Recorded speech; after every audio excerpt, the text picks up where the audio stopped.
Would you believe? Gina was alive! I was flabbergasted to find her after thinking I'd lost her forever. As for the mystery we were trying to solve, we were almost worse off than in the beginning. All we had was a human finger in a bottle of formaldehyde, and that was an even greater mystery than the crucifix itself. Thank goodness I could count on Mama Dorita's help, which was more than just fixing up Gina's leg.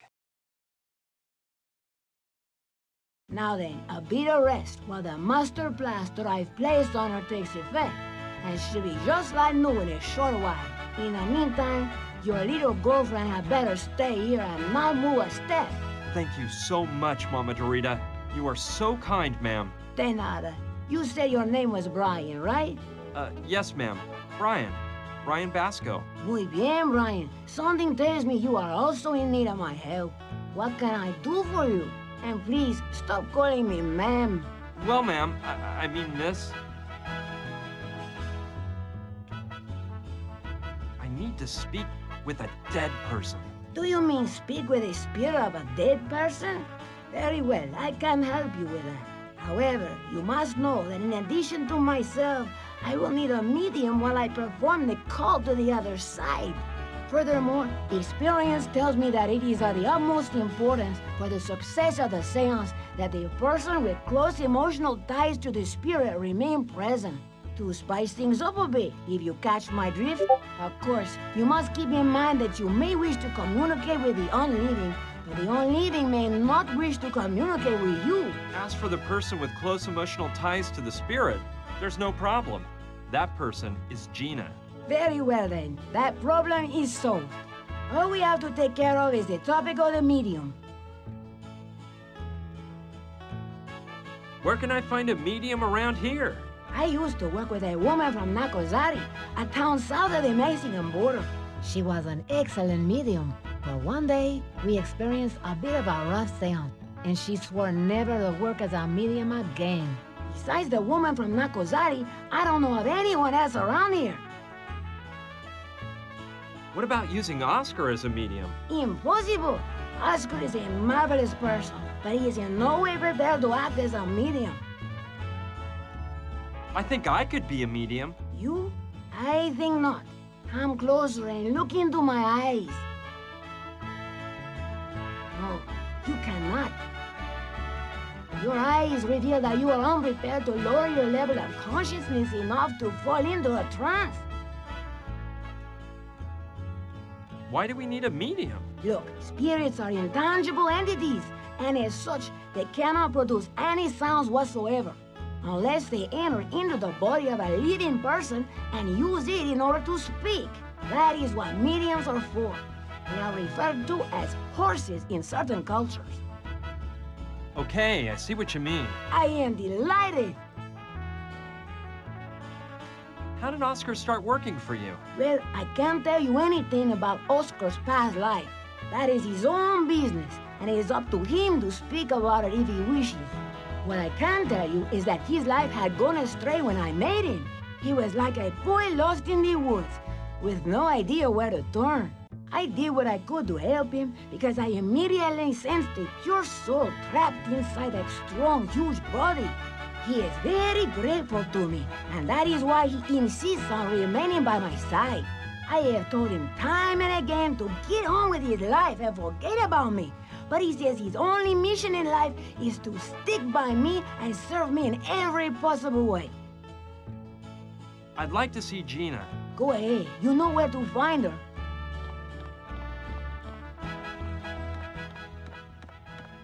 Gina! Brian, hi. Hey, you shouldn't move that leg too much. Mama Dorita says you'll heal in no time, as long as you rest. I'm just a bit nervous. The concoction that woman put on my leg is really making me itch. Plus, I can't stop thinking about what you told me inside the mine as we were coming here. Especially the part about the human finger in the bottle of formaldehyde. My God, Brian, what are we gonna do now? Well, I've been giving it some thought, and all I can think of is one thing. What do you propose? Look, I can't stop thinking about something that Indian chief told me. That Wapu something guy? Wupuchim, yeah. I asked him what that bottle with the finger meant, and he said that the man who took it there should answer that question. I told him That guy is dead. But Wapuchim said that wasn't necessarily an obstacle. You mean we should talk with... Yes, with your father. I know it'll be hard for you, but I don't see any other way out. I understand. Don't worry about it, but do you really think we can speak with a dead person? Just a few days ago, I would have answered you with a resounding no. But now, after all the things that have happened to me, and what I've seen since we met, I don't know. I think almost anything is possible. Besides, what harm can it do to try? I guess none. What have we got to lose? But how in the world will we do it? With the help of Mama Dorita. She's knowledgeable about these things. However, there's one thing that concerns me. Wapuchim said that the person who hid the bottle in the sacred crypt had Hopi blood, so it couldn't have been your father. Oh, yeah. No, of course not. It couldn't be him. Well, I suppose there are more people mixed up in this strange story. Yeah, I guess that's it. Anyway, your dad has to be able to explain everything. I'm sure he can. So, when should we do it? I have to get a medium for the seance. Okay. Well, keep me informed, please. How are you feeling? Better and better. I must admit, Mama Dorita knows what she's doing. I'm out of here. I have to work on finding a medium. That's okay. I hate having to stay here without moving, and without helping you. You just have to think about healing as fast as you can. See you later. Be careful. Bye-bye.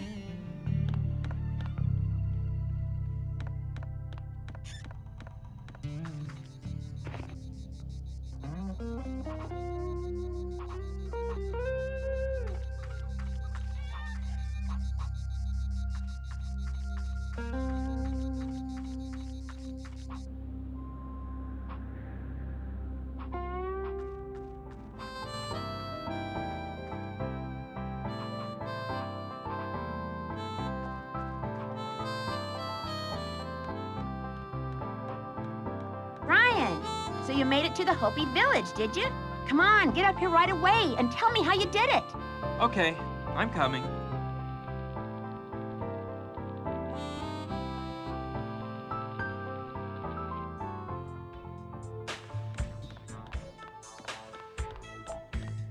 How did you find out?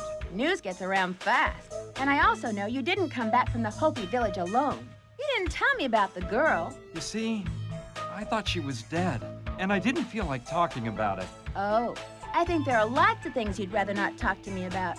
Don't you think it's time you told me the truth about how you got here? Well, all right, but I'm warning you, it's a crazy story. Oh, don't worry. All the better. Here goes. A few days ago, I started off Gina is at Mama Dorita's house letting her leg heal, while I try to figure out the meaning of a bottle of formaldehyde with the human finger floating inside. That's all. You didn't believe a word I said, did you? No, you're wrong. I know when someone lies to me, and you weren't lying. Plus, Brian, I kind of like you. You can count on me to give you a hand with whatever you need. That's great, Sushi. Thanks.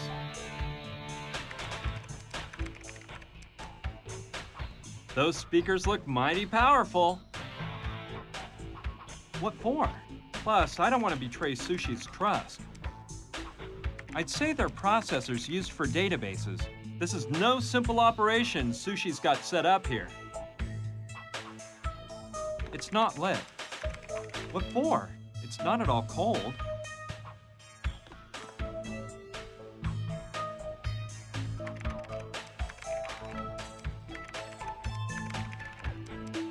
It's not lit.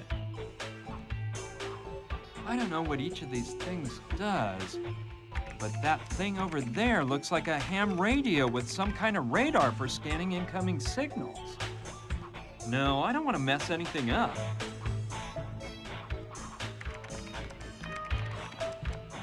Let's see, a scanner, a printer, a laptop, a digital clock, and a plant. A cactus, to be precise.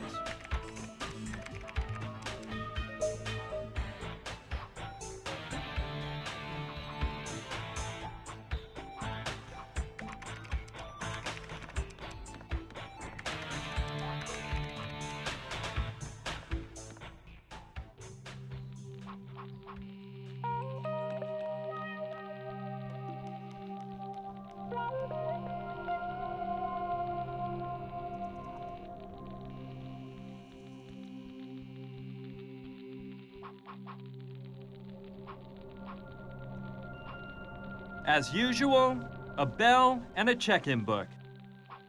No, I don't have the right stuff to be a concierge.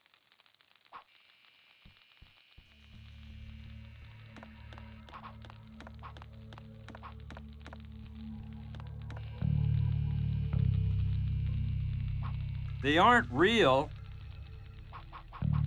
They aren't real. Those decorative rifles aren't going to help me much. The poker's made of iron and looks pretty strong. Yeah, I may use it. It's been covered with ash and soot by the fire, but it's not in bad shape.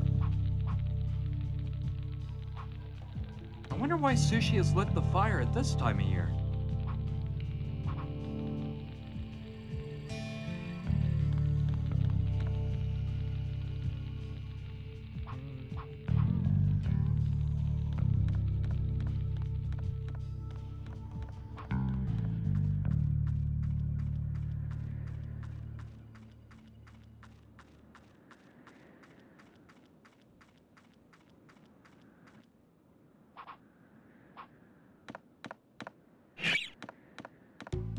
Hey, that guy over there must be Rutger.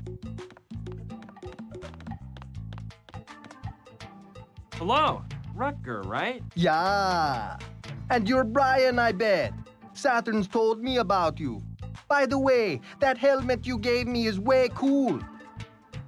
You wouldn't happen to have another one for me, would ya? No, sorry. I only had that one. Well, if you ever come across another one, keep Mr. Rutger in mind. Sure thing. Awesome, man. Hey, that music you were playing sounded really neat. You thought it was cool? Playing the bongos totally mellows me out. It's my hobby, you know. The greenhouse you've set up here is really something. Thanks, man. Plants are my life. That is the truth. I've mostly got African spices in here. You know why? 'Cause Africa is the mother of life. I was thinking, you wouldn't happen to know of a plant or something like that that would help a person go into a trance, would ya? To enter a trance? You mean to trip out, right? I have some knowledge in that area. Do you think you could prepare me some of that? I could, but look, I don't know if you're aware of how things work around here. Oh yeah, I should give you something in exchange. That's it, right? You got it. And what might that something be? I don't know. I don't really need anything. Something I might like, you know. Could you tell me exactly what the Rastafarian beliefs consists of? No. I'll just go on my way, Wrecker. See ya! See ya!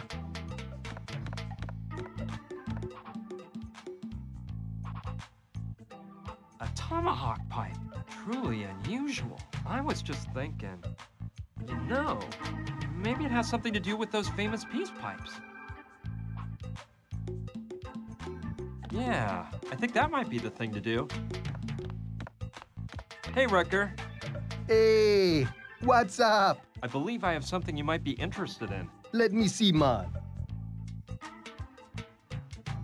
Ah, yes. It's a fine Hopi axe pipe. Very nice, man. I'm glad you like it. Do we have a deal then? The pipe, in exchange for preparing what we talked about. Oh, yes. It's a deal.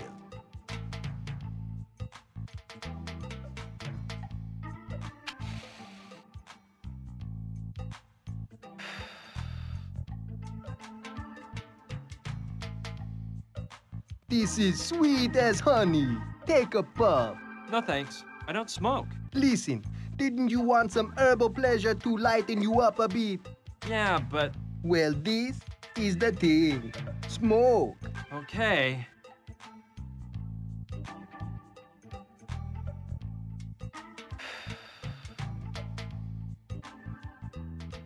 I'm not used to this, so one drag will do. Whoa. I feel dizzy already. I better get out of here fast. I believe I'm ready to act as a medium. Let's see. Show me your eyes. No, be better, but no. I must say your disposition for lowering consciousness enough to go into a trance has improved, but you still don't seem adequately prepared. Well, I won't bug you anymore. Goodbye. Vaya con Dios, Brian.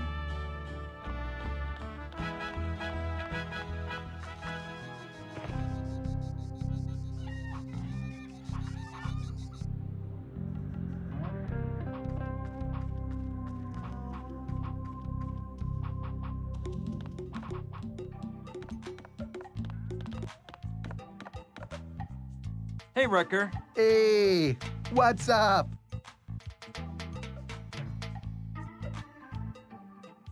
That stuff you put in the pipe didn't work. I need something a bit stronger. More powerful, huh? I think I know what you need. I was just recently studying some old Indian shaman recipes. There is one that the Hopi tribe's medicine men used to use. Have you heard of them Hopi Indians? Yeah, I've heard something about it. Apparently, these Hopi medicine men used to make a brew that was mighty strong. They said they used it to help their spirit leave their body and be able to get closer to Kichi Manitou, the Great Spirit. That is just what I need. Can you make it for me? I'm afraid not. I have all the ingredients except one, the most essential of all, the Yawaskel. Yawaskal? Yeah, you get it from inside these pods that grow on a plant which grows in this area. The problem is, I haven't been able to find that plant anywhere, even though I've searched throughout the region for weeks. Seems this crazy plant only grows on sacred Hopi lands. Huh. And do you know what the Yawaskal looks like? From the drawings I've seen, they're bumpy balls of a dark red color. I've studied the topic quite a bit, and though I've never seen any of those balls myself, I'm sure I could identify one if I saw it. Very interesting, Rucker. I've got to go now. Let's keep talking about this later. Sure thing, man.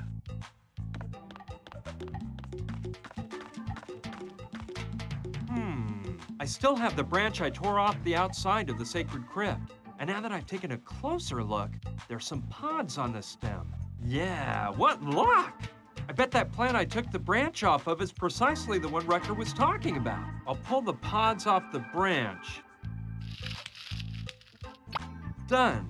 Now I should open them and see if they contain those famous little red balls.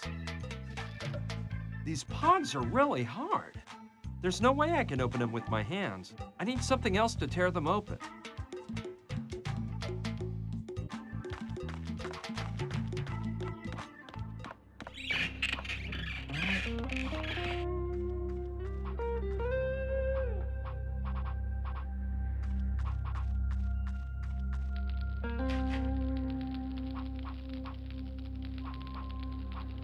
I don't think the locomotive is working.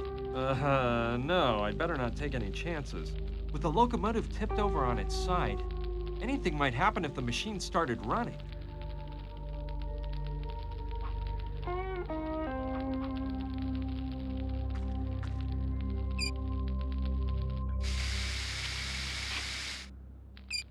Yes, a burst of steam blasted out.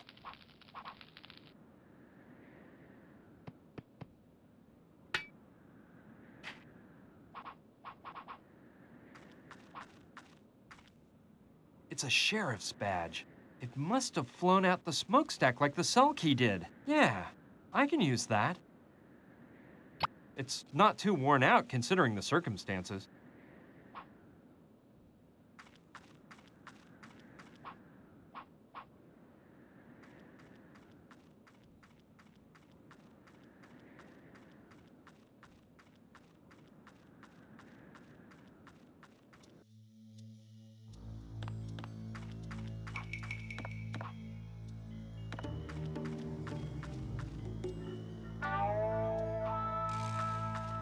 It stinks like this place, but it's in pretty good shape. Okay, let's take one more peek to see what I can find. This scalpel may be just what I was looking for. Yes, using the scalpel, I can open the pods up and get the little ayahuasca balls out. Ugh, that didn't work. These pods are as hard as a rock. That doesn't make sense. I don't think that's a good...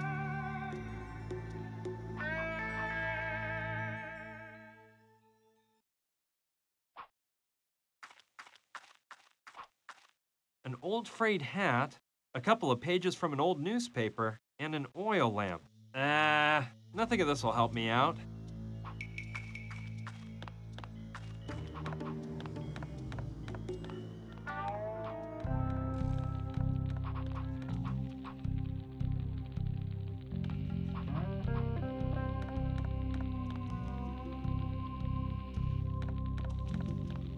Yes, good idea.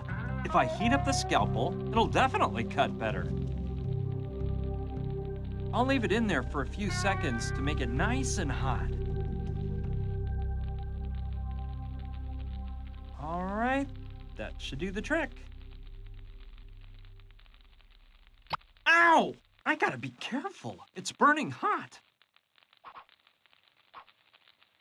All right, this time the pods will yield to my strength. Finally. Now I've got those silly ayahuasca balls. And just in time. The scalpel's cooled down and is now at room temperature. Good thing I cut through the pods when I did.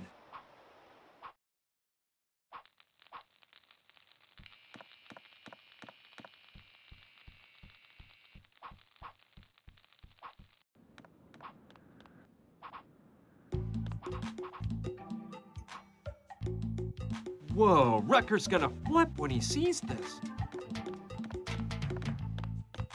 Hey, Rucker. Hey, what's up? You'll never believe it. What? I've got some ayahuasca balls. No way, brother. Don't believe me? Seeing is believing.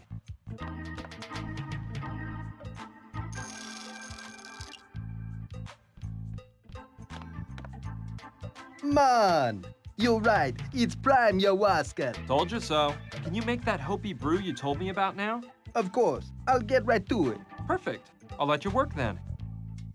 Well, a long time seems to have gone by. I think that Rucker must have that brew ready. Rucker! Yeah, I'm over here, man. Is it finished? I have the finished product. And I'm telling you right now, this is some grade A stuff. Those Hopis sure knew what they were doing. If this doesn't put you into orbit, I don't know what will, my friend. Okay. Does this taste bad? Bad? No way. These guys even made their herbal infusions taste delicious. Drink with no fear, man.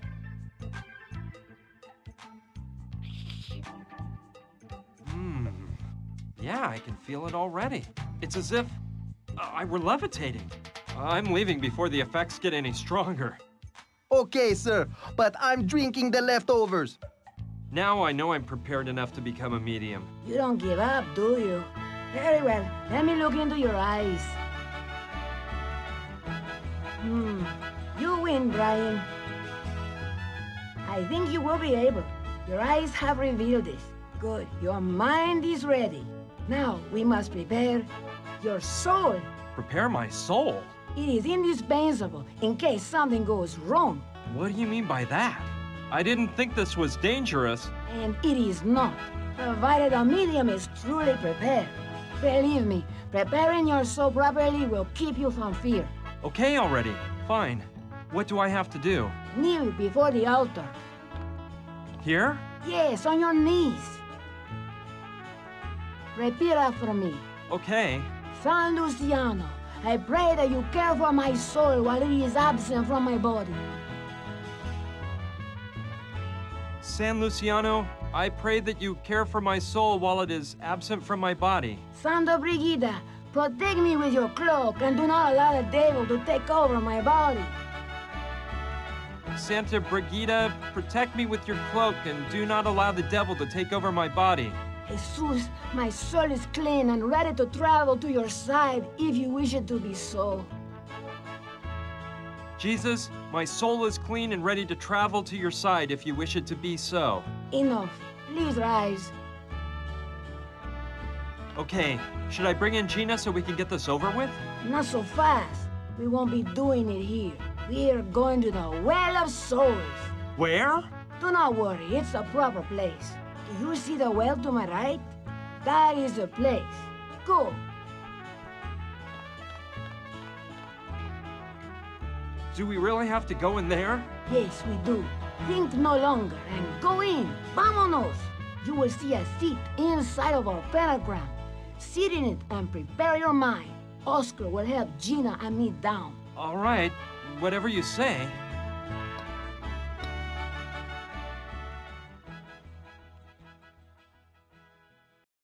Let's begin. Now, Brian, it is important for you to stay relaxed. Was it really necessary to tie me to the chair? See, believe me, it was for your own safety, I assure you. Now, stare into my eyes, por favor. All the tension is flowing out of your body. You are relaxed, more and more relaxed. You feel good, muy bien. I am going to count to 3, and when I finish, you will fall into a deep slumber. 1, 2, 3. We are here to contact a being from the other side. We have the wheel and the medium. We have the wheel and the medium. The medium awakes in the center of the pentagram. Someone from this plane wishes to speak with that being. We invoke that being with all due respect. We have the wheel and the medium. Gina, it's your turn. Speak with that spirit. Tell him you want to talk with him. Johnny! Johnny the Indian! It's me, Gina! I need to talk with you! You were about to tell me something and we were interrupted. Now we have the chance to finish our conversation. Johnny! It's me, Gina! Please, talk to me!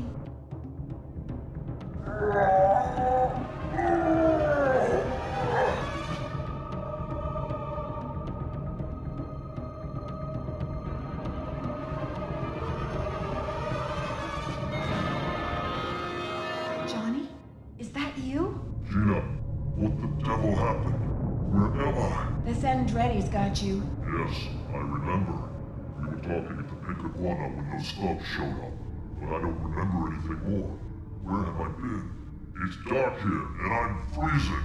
Johnny, look, you're locked up. The Sandretti's locked you into the basement under the storeroom in the Pink Iguana. Damn them. Gina, you've got to help me. Get me out of here, and I'll take you with me. We'll be rich, kiddo, and we'll live like kings. So, it's true? You kept the money from the truck heist? Of course I did. I pulled one over on those bastards. I'll share the cash with you, baby. Just get me out of here fast. Now's not a good time. There's guards all over the place. I'll come get you out later. But tell me, where did you hide the money? The Sandretti's haven't been able to find a clue. Of course they haven't found it. Do you think I'm an idiot? Those evildoers will never find the money. You are so sly, Johnny. Where's it hidden? Yeah, kiddo. Too smart to trust you, too. I'm not telling you one more word. Get me out of here, and I'll give you your piece of the pie. Okay. All right. I'll come back in a while and help you escape. I'll be waiting. Make it quick. Johnny? Johnny? He has departed. And I must say I don't like what I saw one bit. Gina, you have toyed with a spirit, and that can be very dangerous. I hope you don't regret it later on. But let us set that topic aside. Brian is exhausted and needs to rest. Oscar, untie Brian and take him to my room. Lay him on the bed and let him sleep as long as he needs.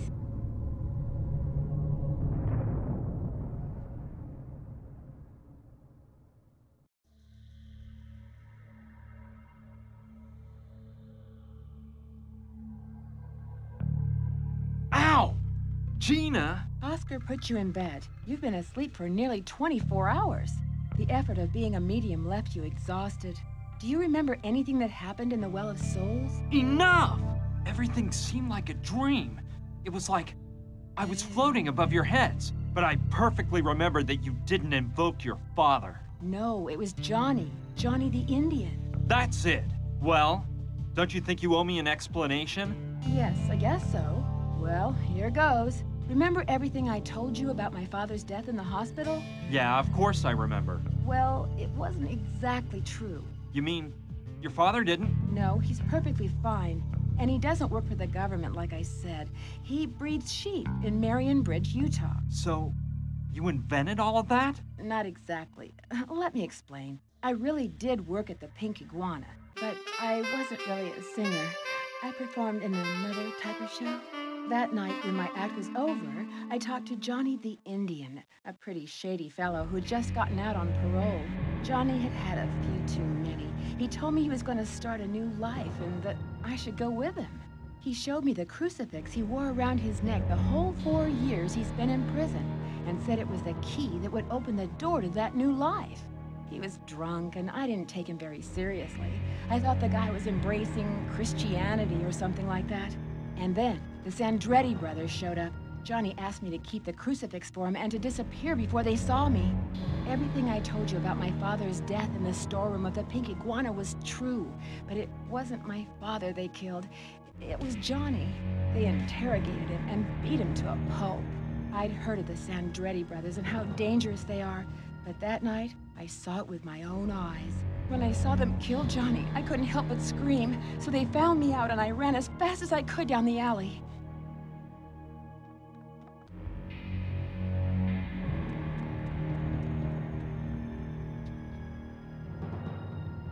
But why were they interrogating him? What did he do? Well, Johnny had just spent 4 years in the slammer for holding up a truck. The whole heist was set up by the Sandrettis. Johnny was part of the group that did the job. In the beginning, the theft was a success, a fast robbery with no deaths or injuries. The money was supposed to be handed over to the Sandrettis in a garage a few hours later, but someone set a trap. The garage was full of cops, and the thieves were arrested. Luckily for them, the Sandrettis didn't show up personally, so no one could prove they were involved. However, they didn't catch all the thieves.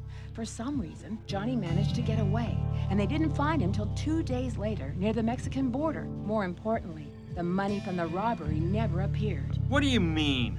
It wasn't in the garage, and Johnny didn't have it when they arrested him. He swore he escaped from the garage without taking a cent.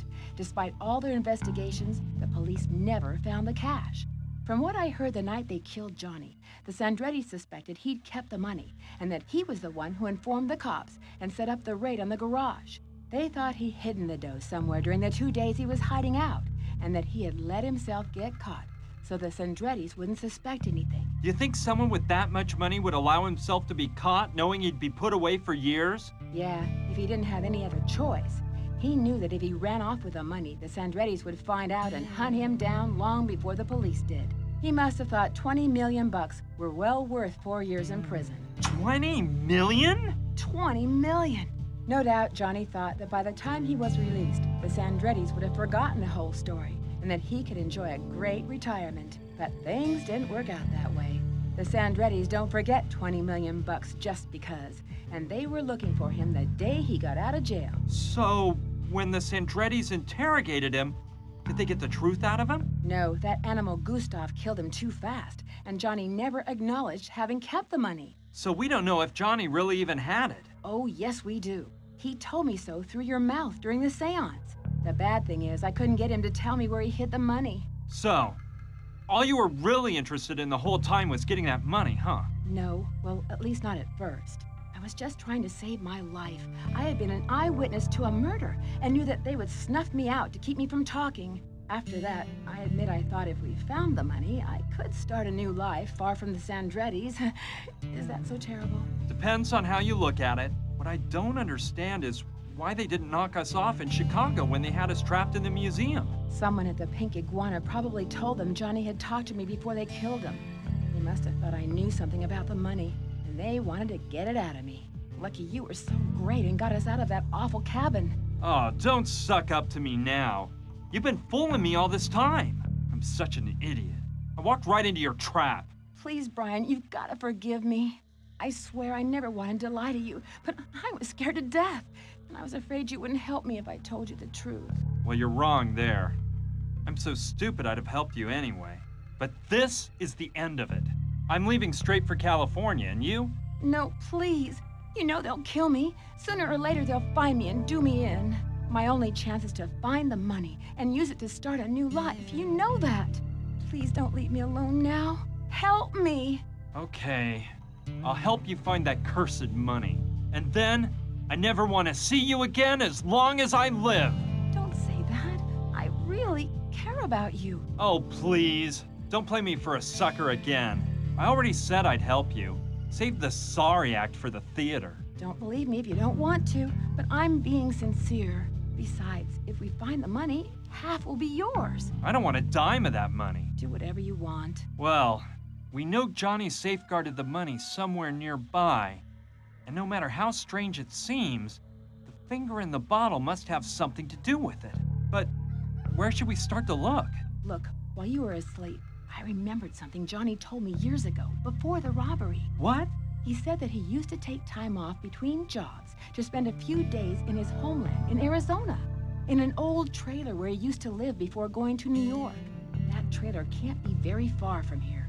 And if we find it, maybe there'll be some clues about the money inside. Yeah, that sounds like a good idea. Well, I'll start with that and try to find that trailer. I'm going with you. My leg is much better. No way. You haven't recovered yet, and I don't want to have to carry you. Are you gonna be mad at me for the rest of your life? No, because I plan on removing you from it soon. Fine, just go alone if my company annoys you. I'm leaving, but don't worry. I'll be back. Goodbye.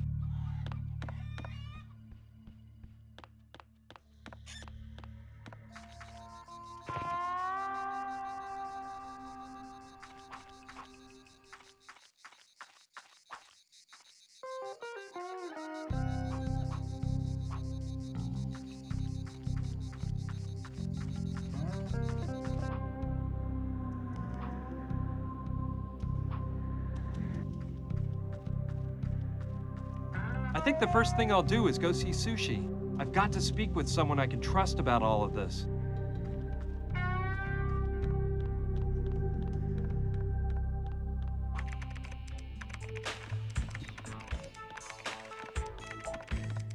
Hi, Sushi. Hi, Brian. How's it going? Did you find anything out? Actually, I did, but I'm not sure whether I'm too happy about it. Why's that? What happened? Everything Gina told me to wrap me up in this mess has turned out to be a pack of lies. Seriously? Tell all. Look, do you remember about Gina's father? Yeah, the poor girl saw them murder him in cold blood right before her very eyes. Well, forget about the murder.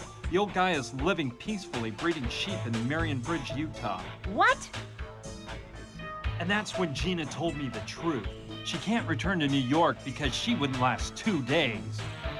She plans to have me help her find the money that Johnny stole so she can start a new life.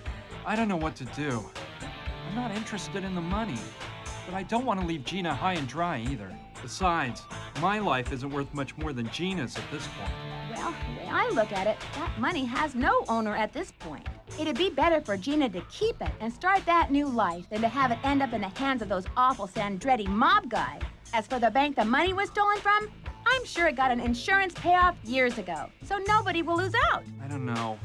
Ever since I left New York, I feel like I've lost control of my life. I'm like a puppet with someone else pulling my strings. They decide what I can and can't do. Sort of like in those computer games, you know what I mean? Computer adventures? Yeah, I love them. Cheer up, Brian. You know you can count on me for help. Thanks, Sushi. You're wonderful. Anyway, I gotta try and find Johnny's old trailer. We know it's around here somewhere, and I'm sure I'll find clues in it leading me to the money. An old trailer? I don't remember seeing one, but the truth is that I don't leave Douglasville except to go into the city for provisions. Maybe Rutger or Saturn knows something. Yeah, I'll go talk to them. See you around, Sushi. Okay, see you soon.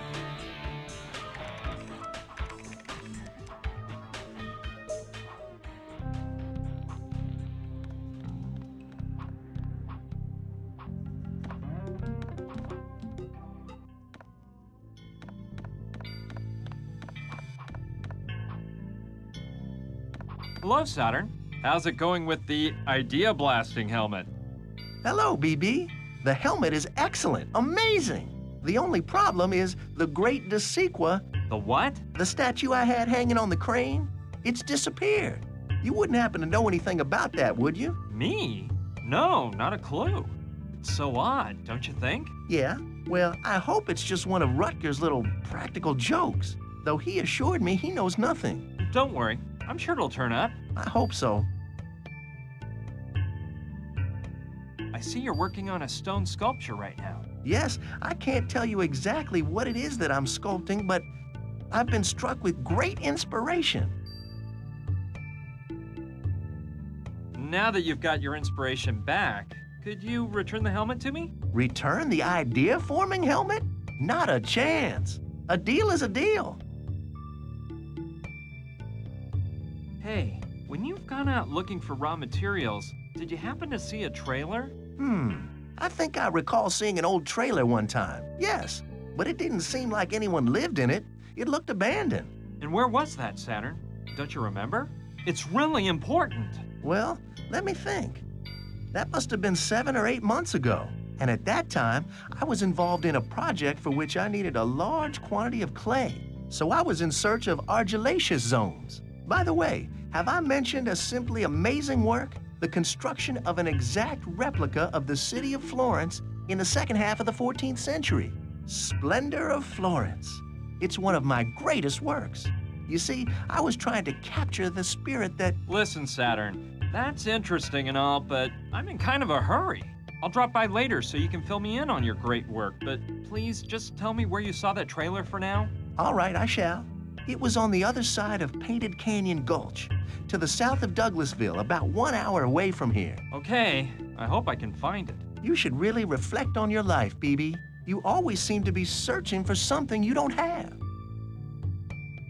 We'll discuss that later, Saturn. See you soon. Ciao.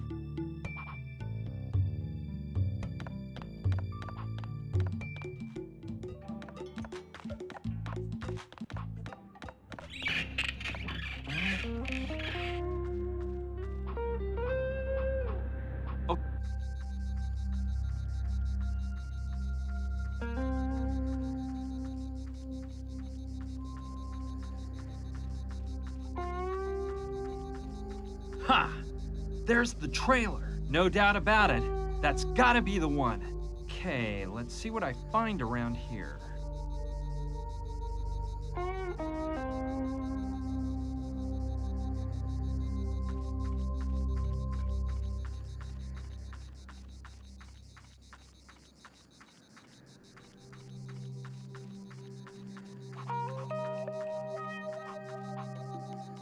What a wreck.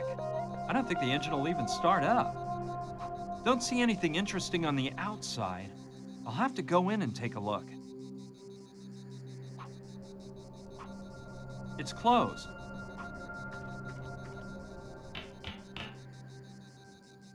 Impossible, it's locked up tight.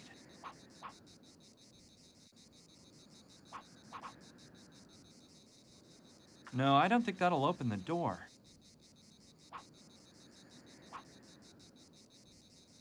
Sure. By using it as a lever, I might get that door open. It worked! I'm in. Let's see what I find inside. Ugh, what a stench! Place is a mess. I'd better move fast and get out of here as soon as possible.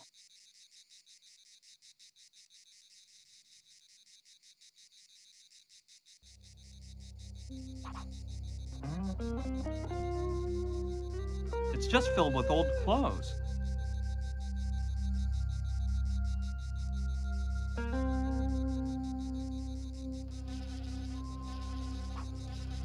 I won't find any clues in there, just old clothes and some blankets.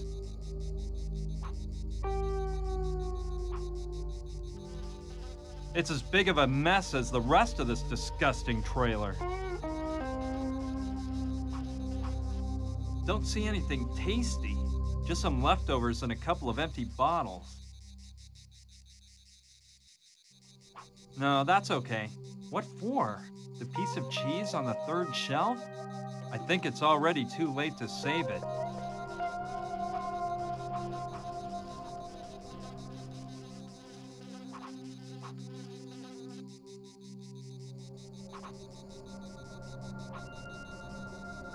It's just filled with old clothes.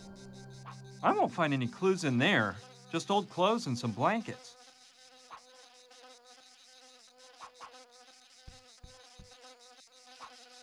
It's as big of a mess as the rest of this disgusting trailer. How weird. This looks like a nun's habit. No, why would I want to take that? Plus, I'm very respectful about that sort of thing.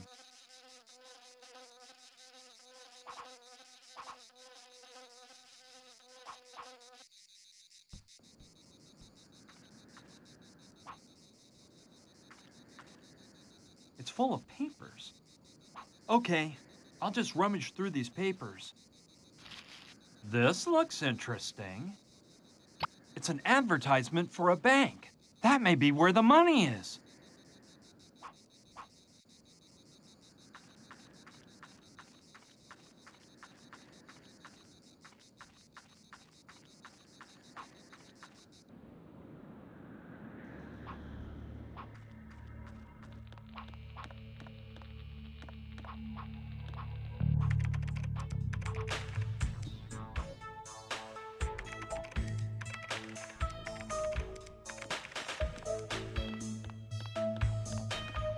Sushi.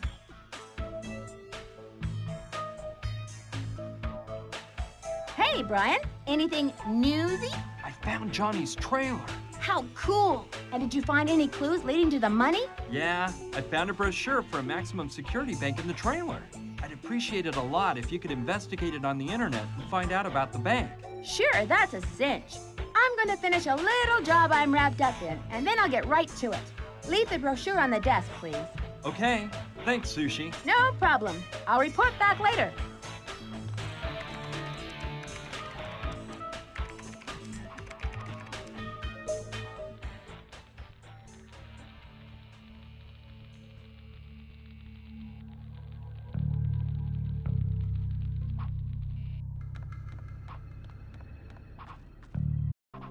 Brian, come on up, fast. I've got some really juicy news. I'm coming.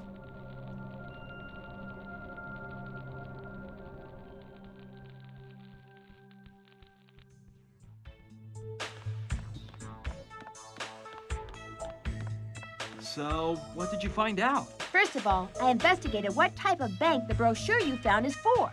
It's not any conventional bank. The customers rent safety deposit boxes to keep their stuff in. Money, jewelry, antiques, whatever.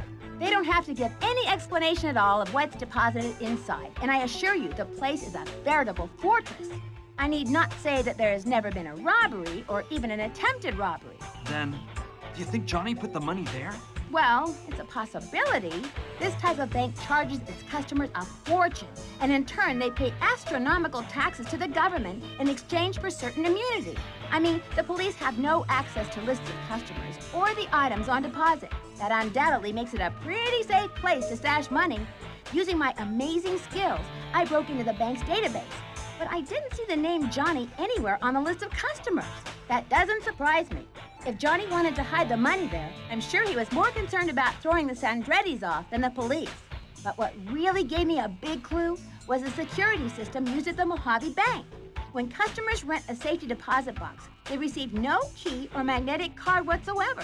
Nothing. What they do is perform a fingerprint analysis.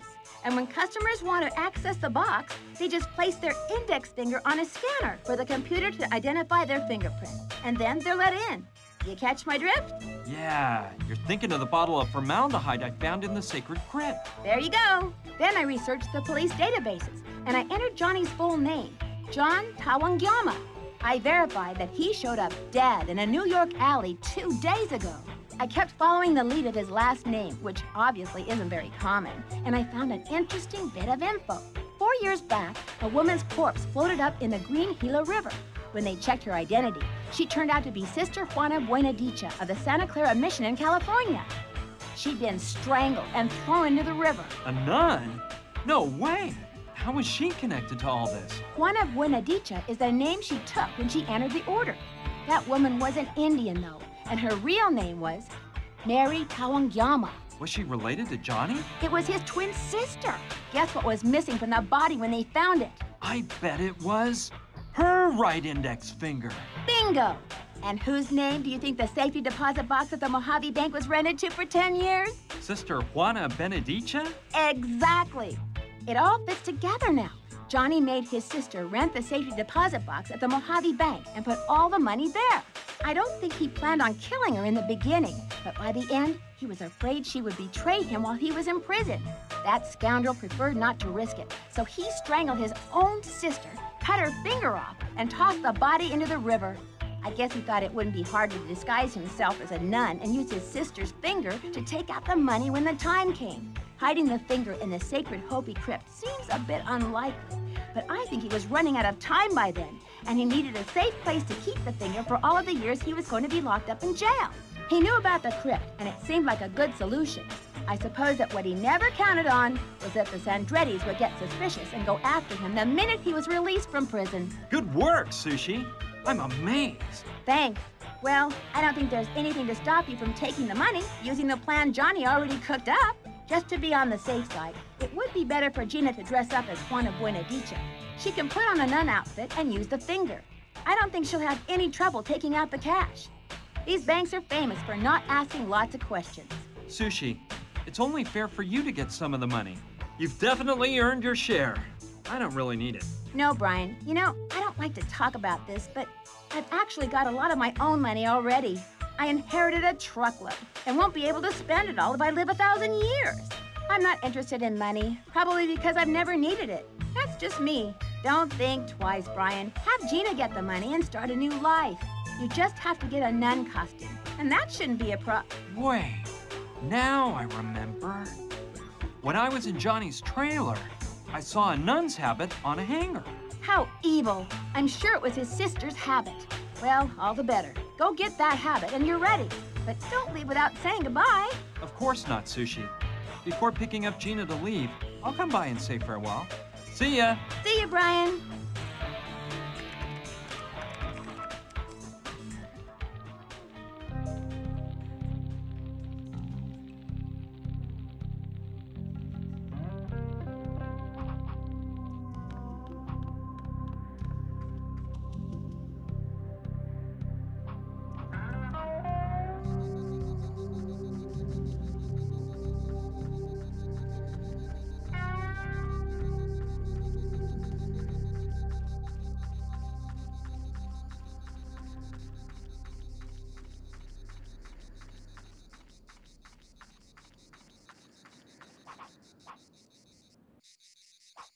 Don't see anything tasty. Just some leftovers and a couple of empty bottles. Okay, but it gives me the creeps to take it. Think of that poor woman killed by her own scoundrel of a brother. I think we're in luck. The habit is just Gina's size.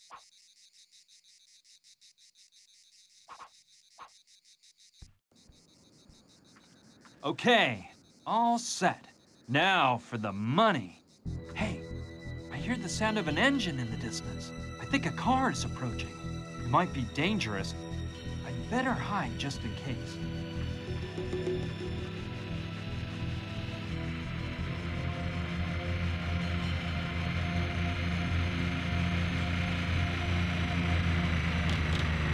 No, not now! Those dumb goons, Gustav and Fyodor, they found us! Here's the trailer, just like Bob said. Yeah, but I don't think Johnny the Indian was dumb enough to hide the cash here. I don't either, but we better check. Did you see that? Fresh footprints by the door. Do you think they belong to that idiot and that bimbo? They only belong to one person, and by the size of them, they must be his. Something tells me they're close by. They probably split up to try and find where Johnny stashed the dough. I bet they'll come back here, either together or alone. What if they have the money? Nah, I don't think so. Plus, finding them in this area won't be that easy. This is a huge desert. Let's do a full search of this trailer and wait for a while to see if they show up. What if they don't? Then we'll go out and look for them. And mark my words, we'll find them, whatever it takes. And when we do, they'll wish they'd never been born. Come on.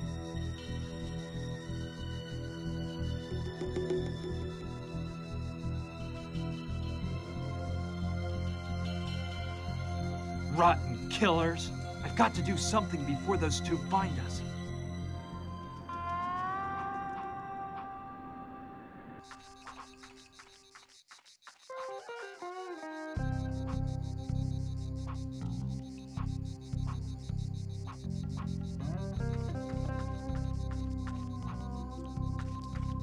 Oscar!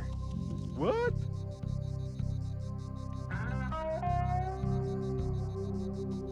What did you do before working for Mama Dorita? Well, I don't like to think about my past. All I can tell you is that I'm not real proud of some of the things I did. Luckily, Mama Dorita came into my life like a shining light and gave it all new meaning. Now my only mission is to serve Mama Dorita.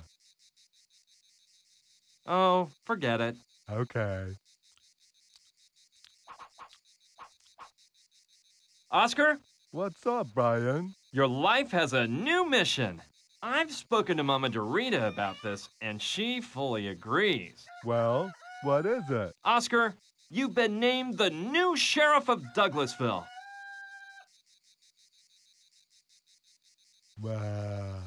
Please raise your right hand so I can swear you in. Repeat after me. I promise to defend, with my life if necessary, the laws set down in the Constitution of this nation. I promise to defend with my wife, if necessary, the laws down in that Constitution of this here nation.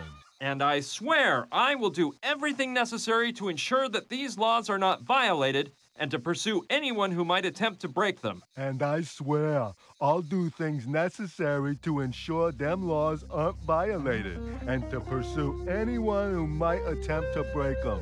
Perfect. Oscar, I hereby officially name you Sheriff of Douglasville. Dandy. Sheriff Oscar, your first mission has already come in. Listen, you've got to go to... Hey, what about my weapon? What?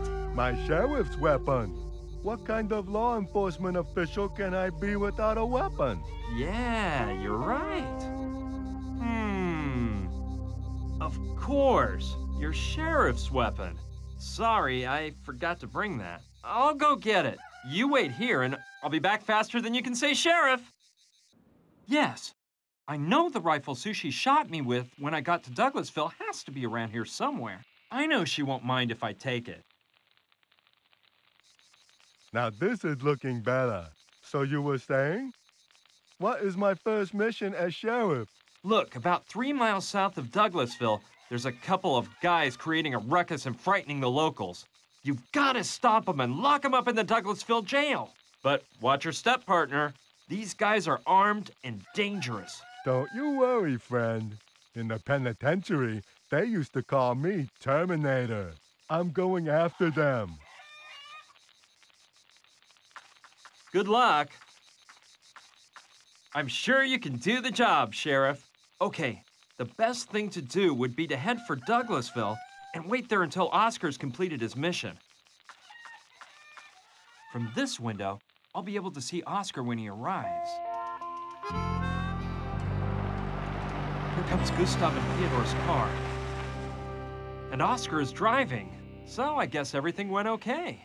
Yes, he's pulling them out of the car, and he's tied them up hand and foot. What a tough dude! He's grabbed each of them by one arm and is dragging him into the jail. Whoa, he's so buff. I've got to tell Sushi.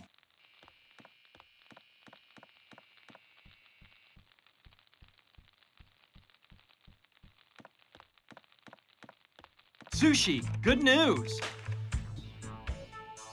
Really? What is it? Those cursed assassins are now locked away in the town jail. But how did you manage that? It was Oscar. I made him the town sheriff and gave him his first mission, to capture those 2 killers. No way. You're unbelievable, Brian.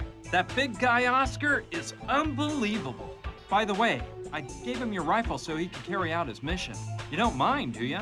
No, that's okay. Plus, I won't be needing it anymore. Law and order have been brought back to town. But seriously, this is all good, but it doesn't solve the real problem. Besides, we're not exactly the murdering types. And even if we were, all we'd achieve by eliminating Gustav and Theodore is for the Sandrettis to send more killers after us. Yep, you're right. We've got to think of something to free us of the Sandrettis for good. You said it. You know what? I think I'll go and congratulate Oscar and get the pleasure of seeing those 2 thugs behind bars. Are you coming? No, not right now. You go, and I'll keep thinking of a plan. All right, see you soon. See you soon.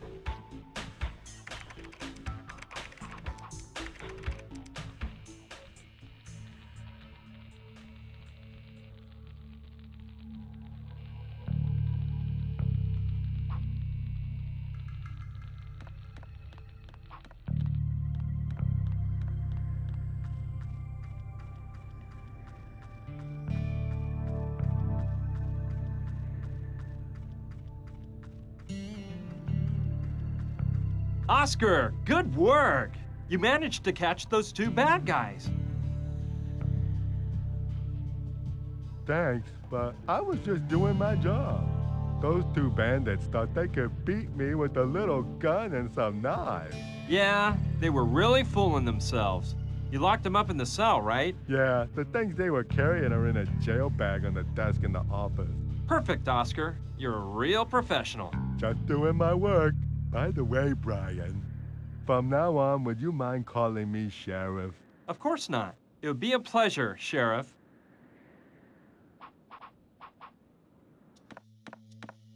Hi, guys.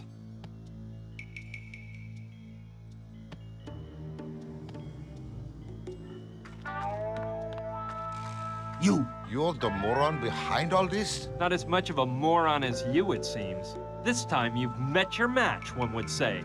Wouldn't you, boys? You mean that orangutan? He caught us off guard. He didn't look dangerous with that silly face. I'd watch my mouth if I were you. If Oscar hears you, I accept no responsibility for his actions. You're some smart-aleck kid, but you're out of your league. Stop playing funny, boy. You're a dead man. Yeah, deader than that corpse there behind you. I don't think you should be threatening anyone at this point. You should be begging!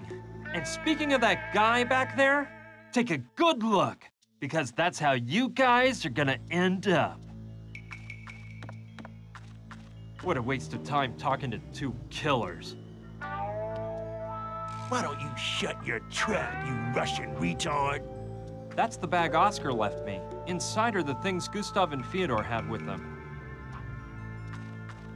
Okay, examining the stuff those two guys were carrying around may give us some ideas. The canvas is pretty worn out, but I don't think it'll tear. Where's the girl? If you're still hanging around, it's because you haven't got the cash, huh?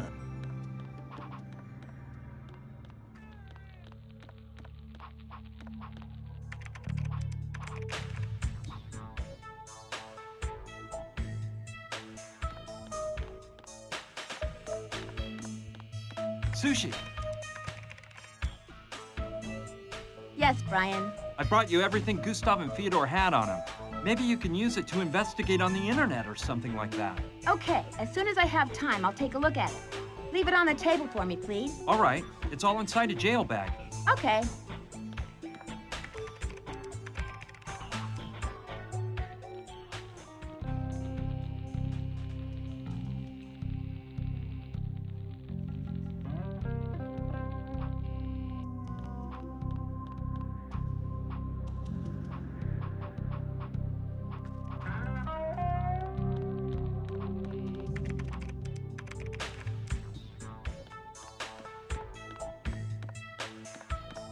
Sushi, sorry for disturbing you.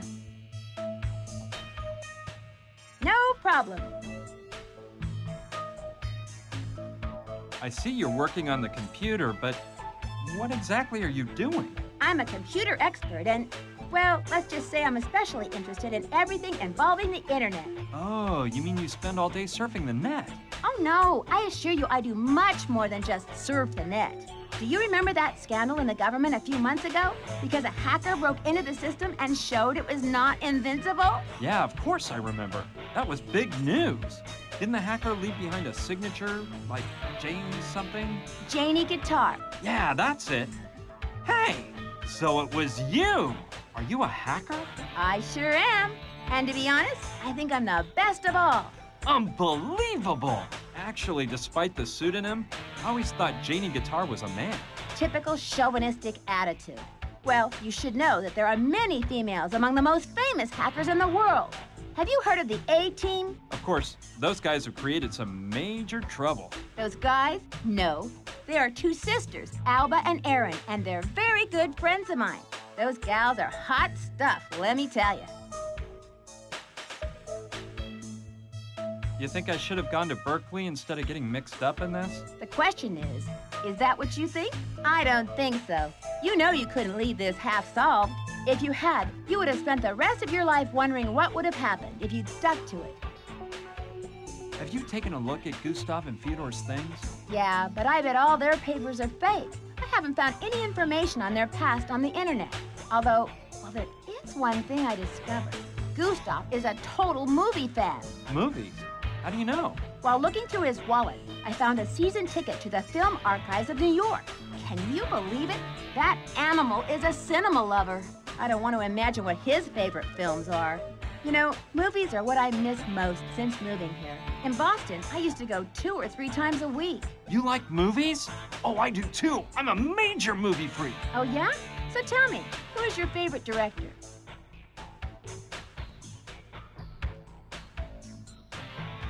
Woody Allen. He's my favorite, too.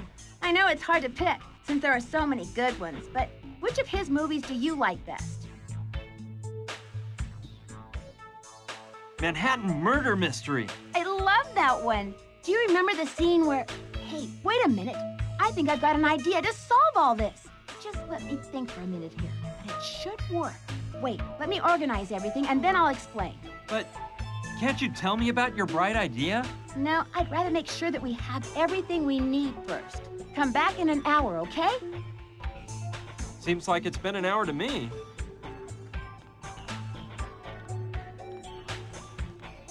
Well? Let me explain. Remember how in Manhattan Murder Mystery they record the husband's voice in order to pretend that he makes a phone call later on? Yeah, sure I remember. My idea is to do something similar. We'll call the Sandrettis pretending to be one of the thugs. There's a cellular phone in Gustav and Theodore's things. I've looked through it, and there's a number memorized as bosses, which is undoubtedly the number they call to report to the Sandrettis.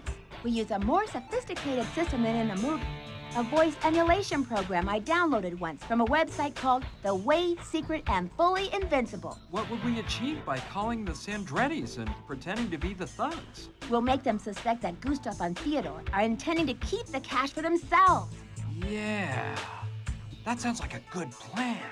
How do we do it? You have to record the thugs' voices so I can enter samples into the program. It'll analyze them and create a filter which we can use on any voice to make it sound like the voice of those killers. Program is that good? Guaranteed. Meanwhile, you have to record Gina saying something like, "You lying murderer, you killed him and now you want to keep the money." Gina is on our side, so we can just use her voice. We don't need to emulate it. Got it? Yeah, but are you sure this is gonna work? Of course I am. Don't you worry. Just do your part and leave the rest up to me.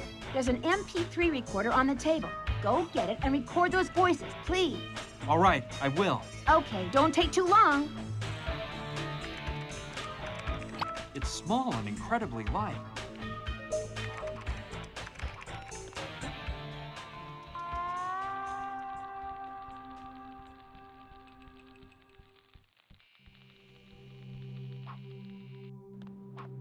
Give it a rest, One-Eye.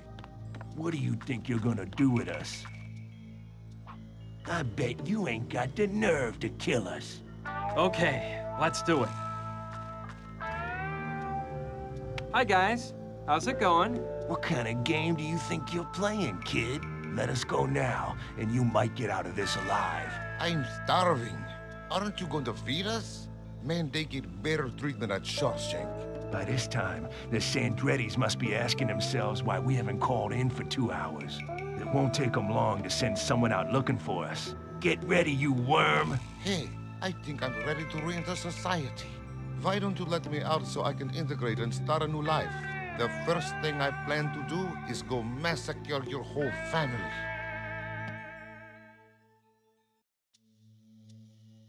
Why don't you shut your trap, you Russian retard?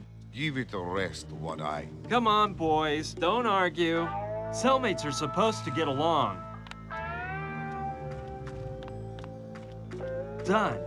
Now I have the voices of those two recorded.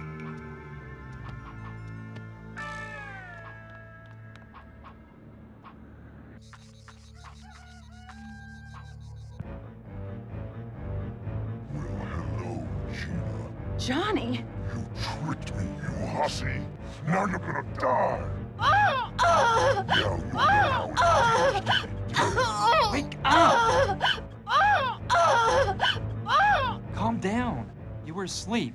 You must have been having a nightmare. Yeah, it was horrible. Johnny was rising from his grave to kill me. There.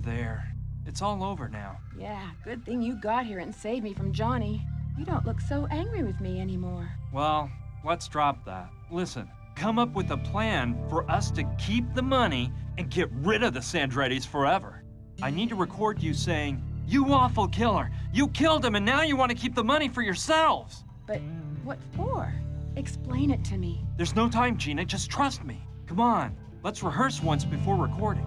Let me remind you of the sentence. "You awful killer! You killed him and now you want to keep the money for yourselves!" You awful lying killer. You killed him and now you want to keep the money for yourselves. That was pretty bad, Gina. When you lied to me, you did a much better job. Come on, try again. You lying killer. You killed him and now you want to keep the money for yourselves. Better, but it still doesn't sound real. Try it once more. You lying killer. You killed him and now you want to keep the money for yourselves. Well, it's no Oscar performance, but it'll do. Wait for me to start recording and say it again. You lying killer. You killed him, and now you want to keep the money for yourselves. Okay, I'm leaving. There's no time to lose. Get ready. I'll come back for you shortly, and we'll go find the money. Aren't you going to tell me your plans? Later, I promise. Right now, I have to leave. All right, but don't take long, please. No, don't worry. See you soon. See you.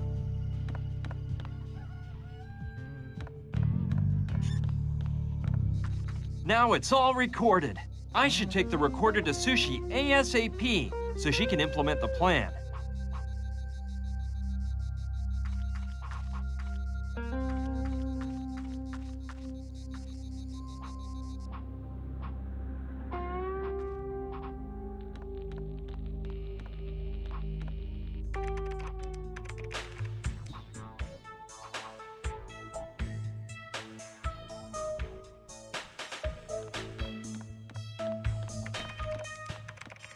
Hey, Sushi. Hi. Did you get the recordings? Yes, I have it all. Excellent. Leave the recorder on the desk and give me an hour to organize everything. Whatever you say. See you in an hour. Bye. Seems like it's been an hour to me.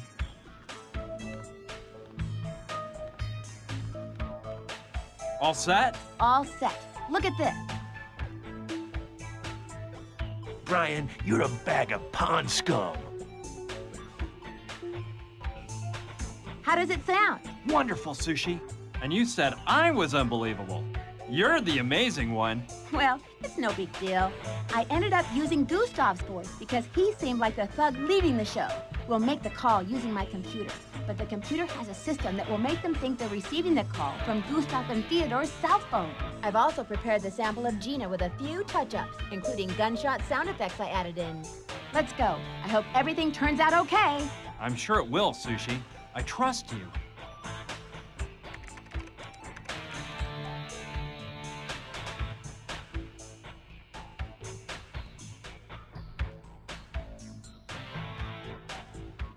It's about time.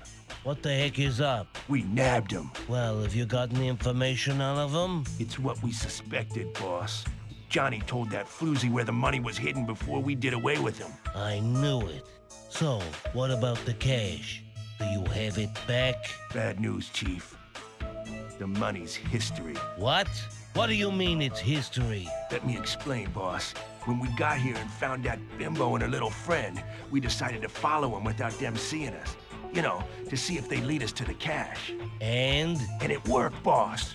We followed them to an old abandoned mine. And apparently that's where Johnny hid the booty after the heist. We caught him by surprise exiting the mine with 2 huge trunks. But this stupid mule Theodore jumped the gun, as usual, and shot too soon. You useless, incompetent donkeys! Theodore missed and they ran back into the mine. We chased after him and trapped him at the end of the mine shaft full of boxes. Boxes of dynamite, that is. I screamed at Theodore, "Don't shoot!" But that dimwit of a Russian had already fired a gunload of bullets. The whole place turned into an inferno in 1 second.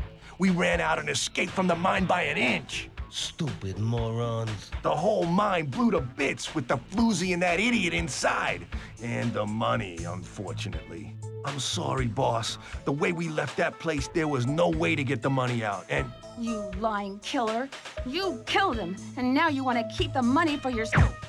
What was that? Gustav, you filthy rat! That was the girl who was screaming. Gustav!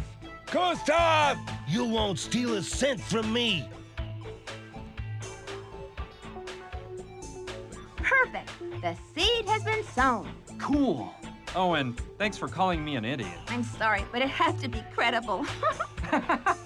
It doesn't matter. This came off great. It sure did. Excuse my lack of modesty, but I did a wonderful job here. And you don't even know about the icing on the cake yet. What icing?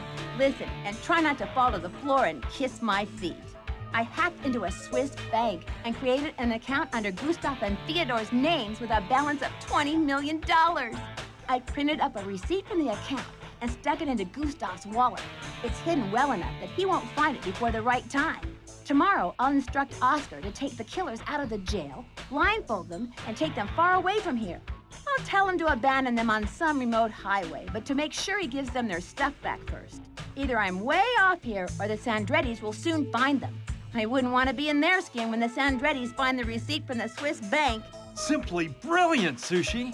You never cease to amaze me. The only thing is, I'll have to lend Oscar the thug's car. I thought I'd use it myself to pick up Gina and go straight to the Mojave Bank before having a panic attack, but... Oh, take it. It doesn't matter. Oscar can just take one of my Hummers tomorrow. One of your Hummers? Yeah, I have 3 in the barn, so that's all worked out. Anyway, let me tell you something. I hate goodbyes. I always end up in tears. So I'd rather just stay here by my computer instead of watching you leave, okay? Thanks for everything, Sushi. I'll never forget you. Goodbye, Brian. Please come back someday. And send me some email. My address is sushidouglas@hotmail.com. Of course I'll write to you, Sushi. So long. Farewell.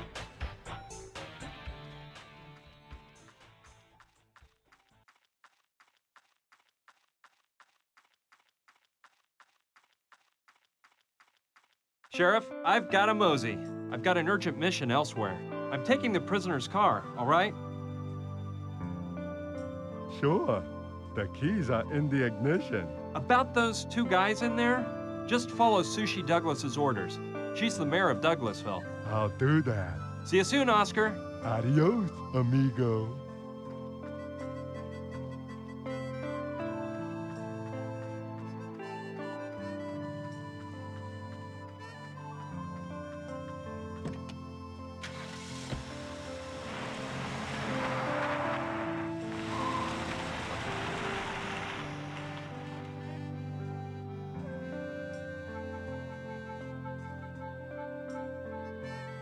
Goodbye, Brian. We'll miss you.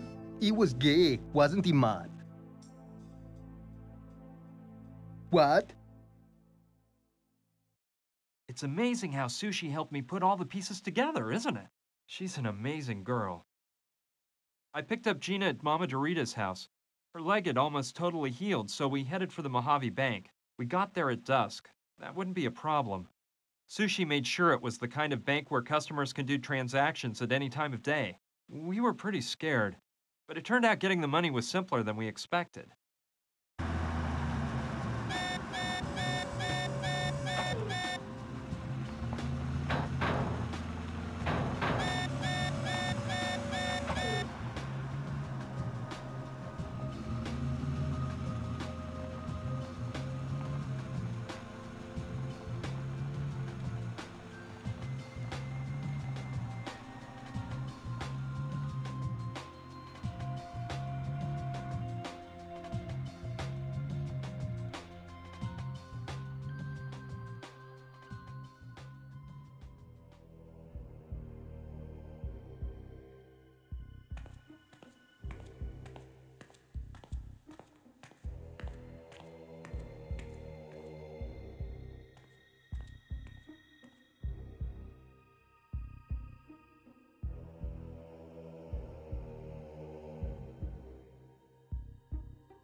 you believe it?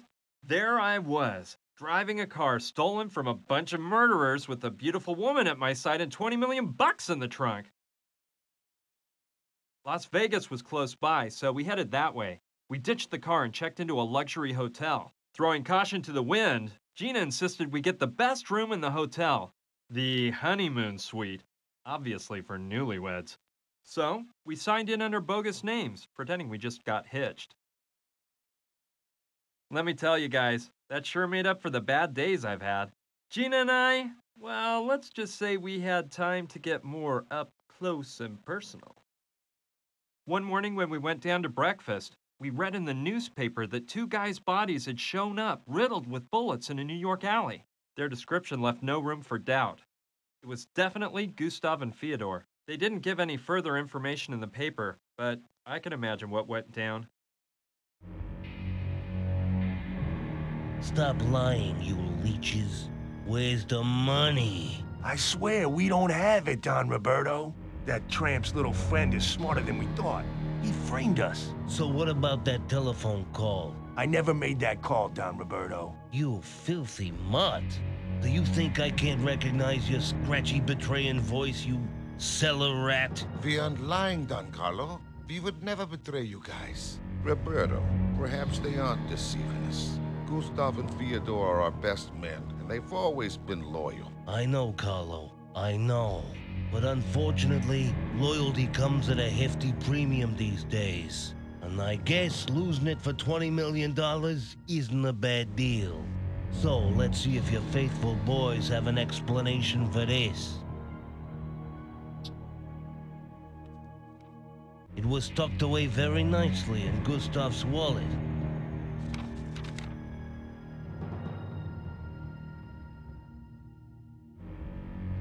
Hey, you scumbags! Hey, nobody laughs at Carlos Andretti to his face. No, Don Carlo, don't do it!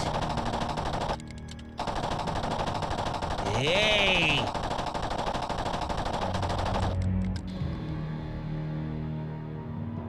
Damn it, Carlo. If they're dead, we'll never get back the money. I don't care. We got more than enough dough. The most important thing is that nobody else will be enjoying our money.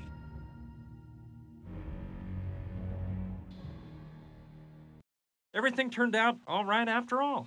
And frankly, I felt no remorse for those 2 killers. I was just sorry the Sandrettis didn't get what they deserved too. Anyway, even though it was unlikely that the Sandrettis would follow up on the matter, it was safer for Gina to take a long vacation where nobody'd recognize her. The Cayman Islands seemed like the perfect place. Gina insisted I go with her, but well, look, I just couldn't. I'd worked so hard to earn my chance to study at Berkeley. I couldn't just throw it all away.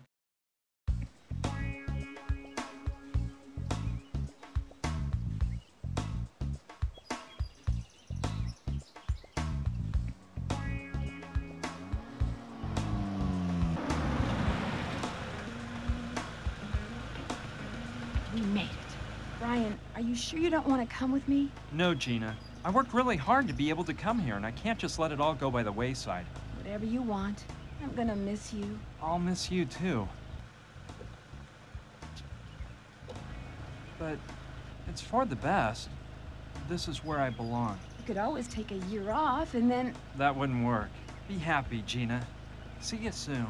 I'd be happier with stubborn old you. Goodbye.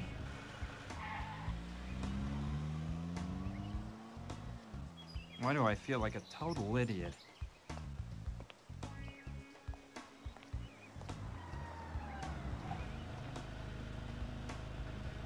What did you forget now?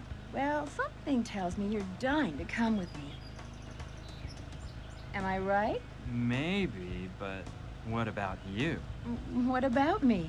Are you dying for me to go with you? Of course. You know that's silly. Well, now that I think about it, Berkeley's been here for over 100 years, so I guess it can wait 1 year more.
Surprised, aren't you?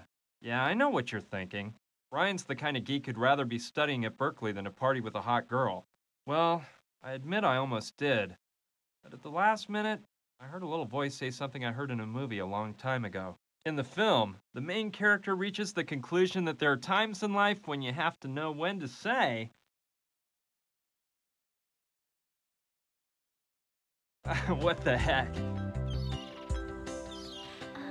Hey, darling, can you rub some lotion on my back? Of course, dear. I'll be right with you. Well, friends, now I must bid you farewell. As you can see, duty calls. I hope I haven't bored you too much with this little adventure story. So, I'll be seeing you real soon, okay? Brian, are you coming? Yep. So, like I said, friend, see you soon.